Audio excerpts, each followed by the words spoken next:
ಅಲೈಕುಂ ವರಹಮತುಲ್ಲಾಹಿ ವಬರಕಾತುಹು. ಪ್ರೀತಿಯ ಸ್ನೇಹಿತರೆ, ಪವಿತ್ರವಾದ ರಂಜಾನ್ ತಿಂಗಳೆಂದರೆ ಆರಾಧನೆಗಳು ಹೆಚ್ಚಿಸಬೇಕಾದಂತಹ ಸಮಯ.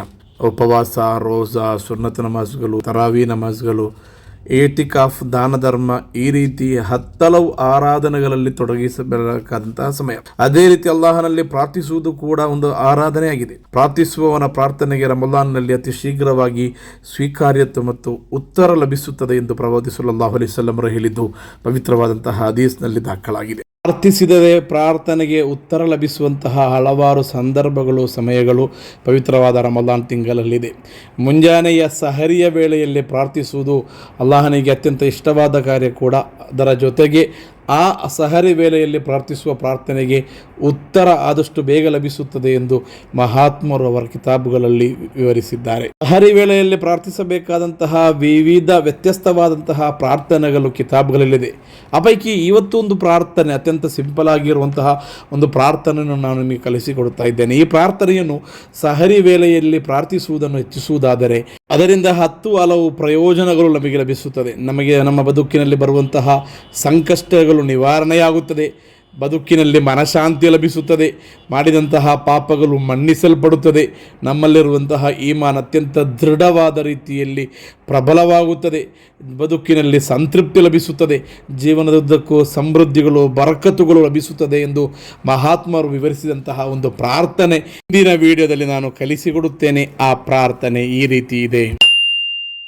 ಯಾ ಮಫ್ಜಇ ಇಂದ ಕುರ್ಬತಿ ವಯಾ ಗೌಸಿ ಇಂದ ಶಿದ್ದತಿ ಇಲೈಕ ಫಜ್ಅತು ವಬಿಕ ಅಸ್ತಗಸ್ತು ವಬಿಕ ಲುಜ್ತು ಲಾ ಅಲೂಜು ಬಿಸಿವಾಕ ವಲಾ ಅತುಲುಬುಲ್ ಫರಜ ಇಲ್ಲಾ ಮಿಂಕ ಫಅಗ್ಫಿನಿ ವಫಜ್ಜಿಜ್ ಅನ್ನಿ ಯಾ ಮನ್ ಯಕ್ಬಲುಲ್ ಯಸೀರ ವಯಅಫು ಅನಿಲ್ ಕಸೀರ اقبل مني اليسير واعف عني الكثير إنك أنت الغفور الرحيم اللهم إني أسألك إيمانا تباشر به قلبي ويقينا حتى أعلم أنه لن يصيبني إلا ما كتبت لي ورلني من العيش بما قسمت لي يا أرحم الراحمين يا عدتي في كربتي ويا صاحبي في شدتي ويا وليي في نعمتي ويا غايتي في رغبتي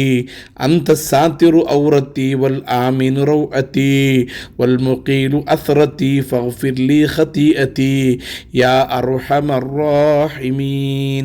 ಈ ಪ್ರಾರ್ಥನೆಯನ್ನಾಗಿದೆ ನಾವು ಸಹರಿ ವೇಳೆಯಲ್ಲಿ ಅತಿ ಹೆಚ್ಚಾಗಿ ಪ್ರಾರ್ಥಿಸಬೇಕಾದದ್ದು. ಅತ್ಯಂತ ಅರ್ಥವತ್ತಾದಂತಹ ಒಂದು ಪ್ರಾರ್ಥನೆಯಾಗಿದೆ. ನನ್ನ ಸಂಕಷ್ಟದ ಸಮಯದಲ್ಲಿ ನನ್ನ ಆಶ್ರಯವಾಗಿರುವ ಅಲ್ಲಾಹನೇ, ನನ್ನ ಕಠಿಣ ಪರಿಸ್ಥಿತಿಯಲ್ಲಿ ನನ್ನ ಸಹಾಯಕನಾಗಿರುವ ಅಲ್ಲಾಹನೇ, ಇಲೈಕ ಫಜಿಗ್ತು ವಬಿಕ ಅಸ್ತಗಸ್ತು ವಬಿಕ ಲುಜ್ತು ಲಾ ಅಲೂಜು ಸಿವಾಕ್, ನಿನ್ನತ್ತ ನಾನು ಓಡಿ ಬಂದಿದ್ದೇನೆ, ನಿನ್ನಲ್ಲೇ ನಾನು ಸಹಾಯ ಕೇಳುತ್ತಿದ್ದೇನೆ, ನಿನಗೆ ನಾನು ಶರಣಾಗಿದ್ದೇನೆ, ನಿನ್ನನ್ನು ಬಿಟ್ಟು ಇತರ ಯಾರಿಗೂ ನಾನು ಶರಣಾಗುವುದಿಲ್ಲ.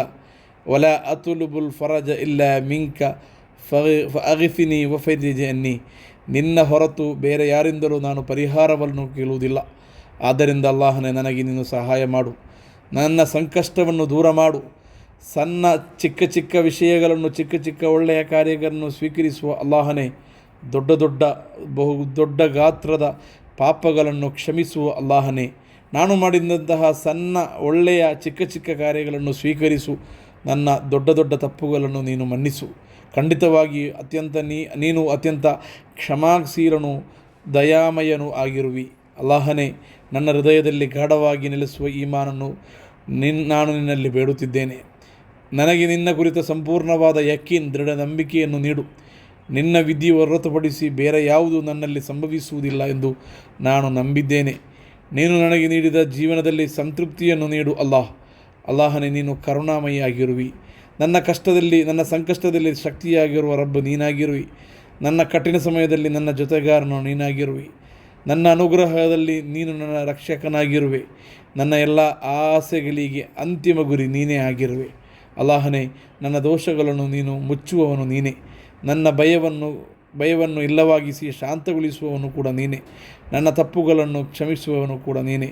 ಆದ್ದರಿಂದ ನನ್ನ ಪಾಪಗಳನ್ನು ಮನ್ನಿಸು, ಕ್ಷಮಿಸು ಎಂಬ ಅರ್ಥವರುವಂತಹ ಈ ಪ್ರಾರ್ಥನೆಯನ್ನು ನಾವು ಸಹರಿ ಸಂದರ್ಭದಲ್ಲಿ ಮಾಡುವುದಾದರೆ ನಮ್ಮ ಸಂಕಷ್ಟಗಳು ದೂರವಾಗುತ್ತದೆ, ಮನಃಶಾಂತಿ ಲಭಿಸುತ್ತದೆ, ಪಾಪ ಮೋಕ್ಷ ಲಭಿಸುತ್ತದೆ, ಈಮಾನ್ ಭದ್ರವಾಗುತ್ತದೆ, ಬದುಕಿನಲ್ಲಿ ಸಂತೃಪ್ತಿ ಲಭಿಸುತ್ತದೆ, ಜೀವನದುದ್ದಕ್ಕೂ ಸಮೃದ್ಧಿ ಬರಕತ್ ಲಭಿಸುತ್ತದೆ ಎಂದು ಮಹಾತ್ಮರು ವಿವರಿಸಿದಂತಹ ಈ ಪ್ರಾರ್ಥನೆಯನ್ನು ನಮ್ಮ ಬದುಕಿನಲ್ಲಿ ಪ್ರತ್ಯೇಕವಾಗಿ ಸಹರಿ ಸಂದರ್ಭದಲ್ಲಿ ನಾವು ಅಳವಡಿಸೋಣ, ರೂಢಿ ಮಾಡೋಣ.